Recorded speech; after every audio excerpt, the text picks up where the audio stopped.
Sachin Dev MLA telephone ലൈനിൽ ചേരുന്നു.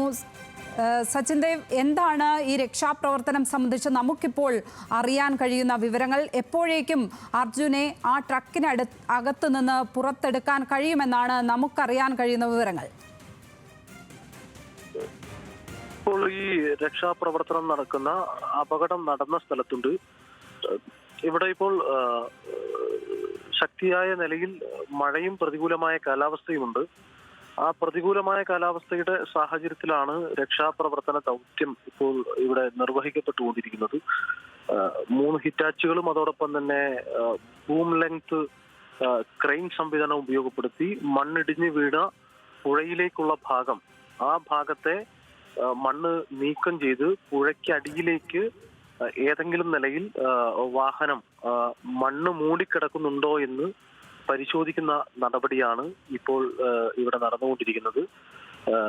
ഇവിടെ ഇപ്പോൾ മനസ്സിലാക്കാൻ വേണ്ടി കഴിയുന്നത്, ഇവിടെയുള്ള ജില്ലാ കളക്ടർ ഉൾപ്പെടെയുള്ള ഉദ്യോഗസ്ഥ മേധാവികളിൽ നിന്നും കാര്യങ്ങൾ സംസാരിക്കുമ്പോൾ മനസ്സിലാക്കാൻ വേണ്ടി കഴിയുന്നത്, ചില സൂചനകൾ ഇതിന്റെ ഭാഗമായിട്ട് ലഭ്യമായിട്ടുണ്ട്. ഏതെങ്കിലും ഈ പുഴയോട് ചേർന്നുള്ള പുഴയ്ക്കടിയിലേക്ക് ചിലപ്പോൾ ആ വാഹനം താഴ്ന്നു പോയിട്ടുണ്ടാകും. അതുകൊണ്ട് അവിടെ തെരച്ചിൽ കാര്യക്ഷമമായി നടത്തി കഴിഞ്ഞാൽ നമ്മൾ ലക്ഷ്യത്തിലേക്ക് എത്തിച്ചേരാൻ വേണ്ടി കഴിയുമെന്നുള്ള നിലയിലാണ് ഇവിടെ നിന്ന് കിട്ടുന്ന വിവരങ്ങൾ. സംസാരിച്ചതിന്റെയൊക്കെ അടിസ്ഥാനത്തിൽ ഇവിടെ നിന്ന് ലഭിക്കുന്ന നിഗമനങ്ങൾ ആ നിലയിലുള്ളതാണ്. തീർച്ചയായും നമ്മൾ വളരെ പ്രതീക്ഷയോടുകൂടിയാണ് നമ്മളുടെ ഒരു രക്ഷാപ്രവർത്തന ദൗത്യം അതിന്റെ ഒരു പൂർത്തീകരണ ഘട്ടത്തിലേക്ക് എത്തും എന്ന് തന്നെയാണ് കരുതുന്നത്. പ്രതികൂലമായ കാലാവസ്ഥയായതുകൊണ്ട് തന്നെ ചില താമസം, അതായത് നമ്മുടെ രക്ഷാപ്രവർത്തനം സുഗമമായി നടത്തുന്നതിൽ ചില പരിമിതികളുണ്ട്. എങ്കിലും ജില്ലാ കളക്ടറും ബന്ധപ്പെട്ട ഉദ്യോഗസ്ഥരും എല്ലാം ഇവിടെയുണ്ട്. കേരളത്തിൽ നിന്നുള്ള ജനപ്രതിനിധികൾ എന്നുള്ള നിലയിൽ രക്ഷാപ്രവർത്തനം ഏകദേശം നമുക്കൊരു സൂചന കിട്ടിയത് കൊണ്ട് തന്നെ ആ സൂചന എത്രത്തോളം ശരിയാകും എന്ന് നമുക്ക് ഇപ്പോഴും ആധികാരികമായി ഉറപ്പിച്ചു പറയാൻ കഴിയില്ലെങ്കിലും നമ്മളെ മുന്നിലുള്ള ചില സൂചനകളുടെയൊക്കെ അടിസ്ഥാനത്തിൽ ഇനി രക്ഷാപ്രവർത്തനം താൽക്കാലികമായി നിർത്തിവെക്കാതെ തുടർച്ചയായി മുന്നോട്ട് കൊണ്ടുപോയി ലോറി കണ്ടെത്താനും അതോടൊപ്പം തന്നെ അപകടത്തിൽപ്പെട്ടവരെ രക്ഷിക്കാനും ആവശ്യമായ നിലയിലുള്ള നടപടികൾ ഉണ്ടാകണമെന്ന് ജില്ലാ കളക്ടർ ഉൾപ്പെടെയുള്ള അവരോട് നമ്മളിപ്പോൾ ആവശ്യപ്പെട്ടിട്ടുണ്ട്. ഈ രക്ഷാപ്രവർത്തകരുമായൊക്കെ ബന്ധപ്പെടുമ്പോൾ എന്താണ് അവിടെ നിന്നും മനസ്സിലാക്കാൻ കഴിയുന്നത്? എപ്പോഴേക്കും നമുക്ക് ആ ഒരു രക്ഷാദൗത്യം പൂർത്തിയാക്കാൻ കഴിയുമെന്നത് സംബന്ധിച്ച ഒരു ഏകദേശ ധാരണ അവർക്കുണ്ടോ? സാധാരണഗതിയിൽ അവിടെ രക്ഷാപ്രവർത്തനം രാത്രിയാകുമ്പോൾ അവസാനിപ്പിക്കുന്നതാണ് കണ്ടിട്ടുള്ളത്. ഇന്ന് ട്രക്ക് കണ്ടെത്തിയ സ്ഥിതിക്ക് ആ തരത്തിലാകില്ല, രാത്രി ഉടനീളം രക്ഷാപ്രവർത്തനം ഉണ്ടാകും എന്ന് തന്നെ വേണ്ടേ കരുതാൻ? മുന്നോട്ട് വെച്ചിട്ടുണ്ട്. ഞാനും ലിൻഡോ ജോസഫ് MLAയും ജില്ലാ കളക്ടറുമായി സംസാരിച്ചിരുന്നു.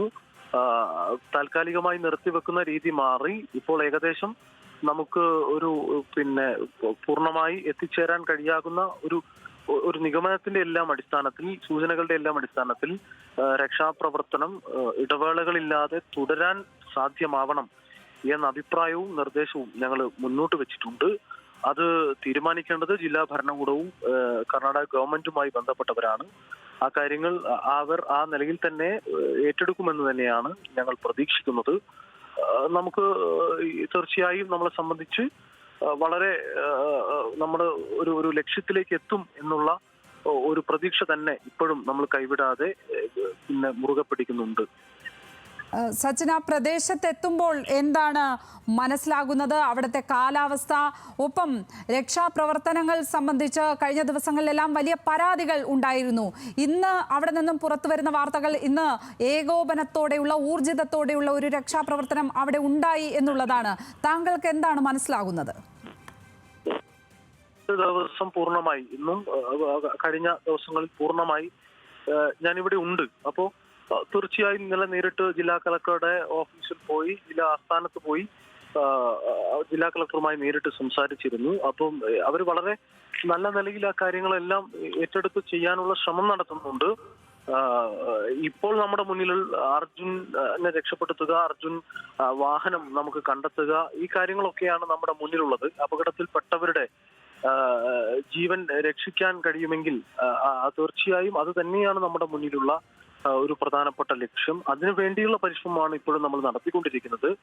മറ്റു നിലയിലുള്ള ആക്ഷേപങ്ങളോ അല്ലെങ്കിൽ ഏതെങ്കിലും നിലയിലുള്ള വാദപ്രതിവാദങ്ങളോ ഈ സന്ദർഭത്തിൽ നടത്തണമെന്ന് ഞങ്ങൾ ആരും കരുതുന്നില്ല. ആ കാര്യങ്ങളൊക്കെ പിന്നീട് നമ്മൾ നോക്കേണ്ട കാര്യമാണ്. ഇപ്പോൾ നമ്മുടെ മുന്നിലുള്ളത് പ്രധാനമായി രക്ഷാപ്രവർത്തനം ഏറ്റവും കാര്യക്ഷമമായി നടത്തുക എന്നുള്ളതാണ്. അതിനെന്താണ് ചെയ്യാൻ വേണ്ടി കഴിയുക എന്നുള്ളത് എല്ലാവരും ചേർന്ന് ഉദ്യോഗസ്ഥ സംവിധാനങ്ങളും ജനപ്രതിനിധികളും അതോടൊപ്പം തന്നെ ഇന്ത്യൻ ആർമിയും നേവി അതുമായി ബന്ധപ്പെട്ട സംവിധാനങ്ങളും അങ്ങനെയുള്ള പോലീസ് ഉൾപ്പെടെയുള്ള നമ്മുടെ ഫോഴ്സും എല്ലാം ഉപയോഗപ്പെടുത്തി അതിനെ ഫലപ്രദമായി രക്ഷാപ്രവർത്തനം മുന്നോട്ട് കൊണ്ടുപോവുക എന്നുള്ളതാണ് നമ്മളുടെ മുന്നിലുള്ള പ്രധാനപ്പെട്ട ലക്ഷ്യമായി ഇപ്പോൾ കാണുന്നത്. മറ്റു കാര്യങ്ങളൊക്കെ നമുക്ക് പിന്നീടൊരു തലത്തിലാണ് ആ കാര്യത്തെ നമ്മൾ ചർച്ച ചെയ്യുകയും ആ കാര്യങ്ങളിൽ അഭിപ്രായം പറയുകയും ചെയ്യേണ്ടത്. തീർച്ചയായും വളരെയധികം നന്ദി ശ്രീ സച്ചിൻ ദേവ് ഈ ഘട്ടത്തിൽ പ്രതികരിച്ചതിന്. സച്ചിൻ ദേവ് MLA 2 ദിവസമായി അവിടെ ഷിരൂരിലുണ്ട്, രക്ഷാപ്രവർത്തനങ്ങൾ നടക്കുന്ന ആ സ്ഥലത്തുണ്ട്. അദ്ദേഹം അതുമായി ബന്ധപ്പെട്ട് വിശദമായി തന്നെ നമ്മളോട് സംസാരിക്കുകയും ചെയ്തു.